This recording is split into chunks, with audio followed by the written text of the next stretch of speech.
Hello everyone, कविता Hindi academy channel पर आपका स्वागत है। मैं आपके लिए मोस्ट इंपोर्टेंट क्वेश्चन लेके आई हूँ। प्लीज़ दोस्तों, आप मेरे चैनल को सब्सक्राइब कीजिए, वीडियो को लाइक कीजिए, दोस्तों के साथ शेयर कीजिए। ये सभी क्वेश्चन जो है किसी न किसी पेपर में जरूर आए हुए हैं। सभी क्वेश्चन आपके लिए रचनाओं से संबंधित है ये क्वेश्चन, और ये क्वेश्चन जो है मोस्ट इम्पोर्टेंट है। आपने इनको अच्छे से ध्यान से सुनना है, ध्यान से इनको अच्छे से नोट करना है। और जो है आप चैनल से जुड़ने के लिए चैनल को सब्सक्राइब कीजिए।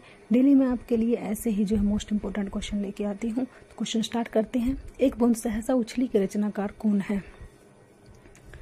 एक बूंद सहसा उछली जो है किसने लिखी है? मोस्ट इम्पोर्टेंट रचना है। पहला ही क्वेश्चन जो है पेपर में आया हुआ क्वेश्चन है, बार बार ये क्वेश्चन पूछा जाता है।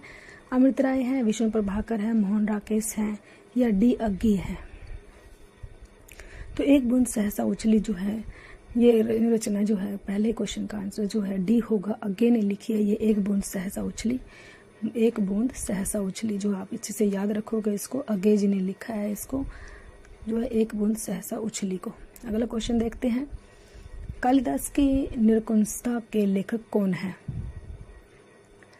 ए आचार्य हजारी प्रसाद द्विवेदी, कालिदास की निरकुंसता। बी आचार्य महावीर प्रसाद द्विवेदी, सी डॉक्टर वासुदेव शरण अग्रवाल, डी भारतेंदु हरिश्चंद्र। तो कालिदास की निरकुंसता के लेखक कौन है? ये रचना मोस्ट इम्पोर्टेंट है। कालिदास की निरकुंसता जो है अति महत्वपूर्ण है। किसने लिखी है? ये राइटर का नाम बताना है, कौन है इसके लेखक? ए, बी, सी या डी? तो बी होगा। आचार्य महावीर प्रसाद द्विवेदी ने जो है कालिदास की निरकुंसता को लिखा है। आचार्य महावीर प्रसाद द्विवेदी ने। आप जो है इसको अच्छे से नोट करोगे। अगला क्वेश्चन है। आषाढ़ का एक दिन नाटक के रचनाकार हैं।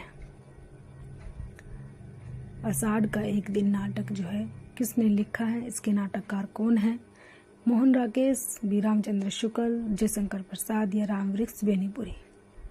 आषाढ़ का एक दिन जो है नाटक जो है किसने लिखा है? आषाढ़ का एक दिन नाटक के जो नाटककार हैं, रचनाकार हैं, वो इसका राइट आंसर होगा ए होगा। मोहन राकेश ने लिखा है इसको। आषाढ़ के एक दिन नाटक के रचनाकार को मोहन राकेश ने लिखा है। ए इसका सही आंसर हो जाएगा। ए, आषाढ़ का एक दिन जो है मोहन राकेश ने लिखा है। अगला क्वेश्चन देखते हैं। जैसे उनके दिन फिरे कहानी के लेखक हैं। जैसे उनके दिन फिरे कहानी जो है किसने लिखी है? अच्छा क्वेश्चन है। मोहन राकेश, महादेव वर्मा, हरिशंकर परसाई, रामवृक्ष बेनीपुरी? जैसे उनके दिन फिरे जो ये कहानी जो है किस लेखक ने लिखी है? तो सी होगा, हरिशंकर परसाई की है ये कहानी। जैसे उनके दिन फिरे हरिशंकर परसाई ने लिखा है इस कहानी को।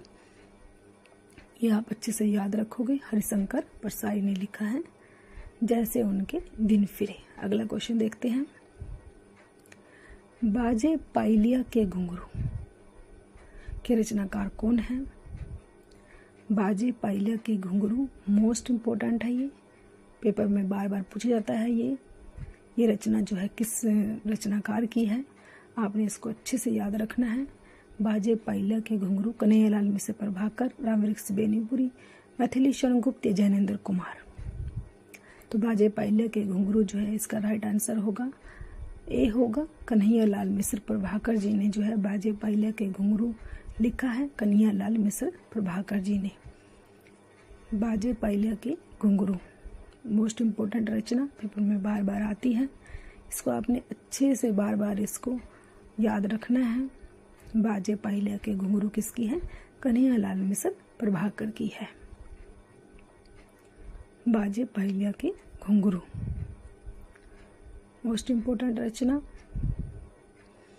किसी न किसी पेपर में जरूर आती है ये क्वेश्चन। अगला देखते हैं। निराला की साहित्य साधना के लेखक हैं। निराला की साहित्य साधना के लेखक कौन है? हरिशंकर परसाई, जैनेन्द्र कुमार, डॉक्टर रामकर वर्मा, या डॉक्टर रामविलास शर्मा? तो निराला की साहित्य साधना जो है किसने लिखी है? ए, बी, सी या डी? इनमें से बताना है किसने जो है निराला की साहित्य साधना को लिखा है। डी आंसर होगा। डॉक्टर रामविलास शर्मा ने जो है निराला की साहित्य साधना को लिखा है। डॉक्टर रामविलास शर्मा ने। आप इनको अच्छे से जो है याद रखोगे कि डॉक्टर रामविलास शर्मा ने जो है नरहाला की साहित्य साधना लिखा है। अगला क्वेश्चन देखते हैं। बूंद और समुद्र उपन्यास के लेखक हैं।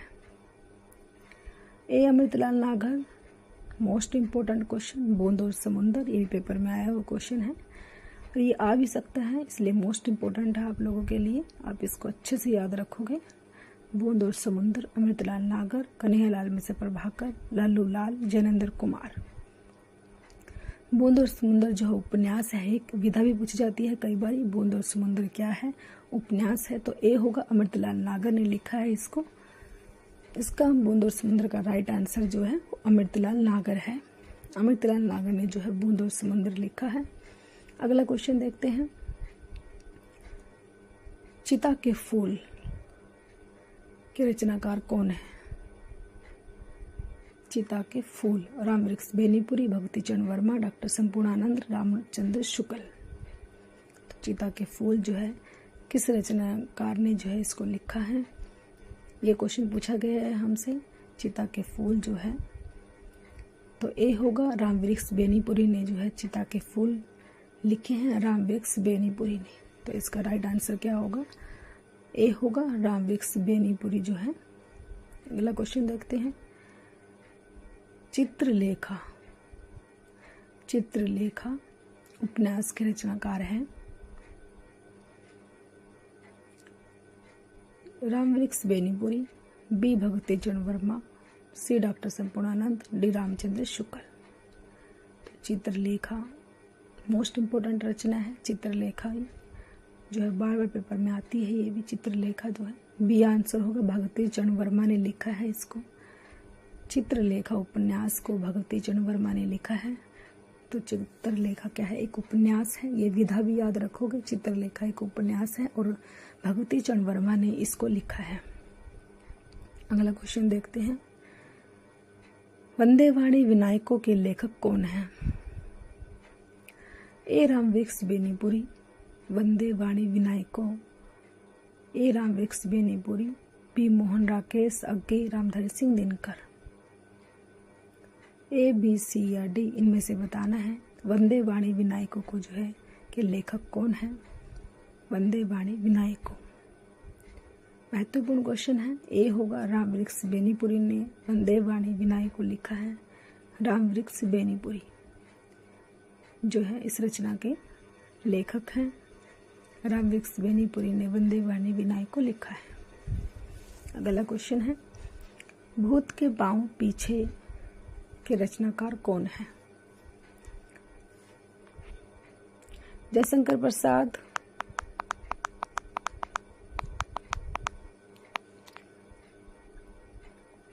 B C D. भूत के पांव पीछे रचनाकार कौन है? भूत के पांव पीछे रचना जो है किस रचनाकार ने लिखी है? तो बी होगा, हरिशंकर परसाई। हरिशंकर परसाई ने जो है भूत के पांव पीछे रचना लिखी है। भूत के पांव पीछे जो है किसकी है? हरिशंकर परसाई की है। आप इसको अच्छे से याद रखोगे। महत्वपूर्ण रचना है, पेपर में बार बार आती है। भूत के पांव पीछे हरिशंकर परसाई की है। अगला क्वेश्चन देखते हैं। यात्रा के पन्ने, यात्रा वृत्त के लेखक कौन है? यात्रा के पन्ने क्या पूछा गया हमसे? यात्रा के पन्ने पूछा है। जयशंकर प्रसाद ने लिखा है, राहुल संस्कृताई ने लिखा है, महादेवी वर्मा ने लिखा है या राय कृष्ण दास ने लिखा है? तो बताना है यात्रा के पन्ने जो है, यात्रा के पन्ने यात्रा वृत्त, ये विधा भी पूछी जाती है, ये भी ध्यान रखोगे आप। यात्रा के पन्ने एक विधा है, तो राहुल संस्कृताई ने लिखा है इसको। यात्रा वृत्त राहुल संस्कृताई ने लिखा। यात्रा के पन्ने जो है राहुल संस्कृताई की रचना है, यात्रा के पन्ने। अगला क्वेश्चन देखते हैं। अशोक के फूल निबंध के लेखक हैं हजारी प्रसाद द्विवेदी। अशोक के फूल जो है किसने लिखा है? हजारी प्रसाद द्विवेदी, महावीर प्रसाद द्विवेदी, रामधारी सिंह दिनकर, रामवृक्ष बेनीपुरी। अशोक के फूल जो है, अशोक के फूल जो है किसने लिखा है? कौन इसका लेखक है? ए बी सी या डी इनमें से बताना है। अशोक के फूल जो है ए होगा, हजारी प्रसाद द्विवेदी जी ने लिखा है। यह एक निबंध है, ये भी याद रखोगे आप। अशोक के फूल एक निबंध है और हजारी प्रसाद द्विवेदी जी ने लिखा है। किसने लिखा है? हजारी प्रसाद द्विवेदी जी ने लिखा है। अगला क्वेश्चन देखते हैं। आखिरी चट्टान रचना के रचनाकार हैं। आखिरी चट्टान जो है किसकी है? मोहन राकेश, भारतेंदु हरिश्चंद्र, जयशंकर प्रसाद या विष्णु प्रभाकर। तो आखिरी चट्टान रचना जो है किसने लिखी है?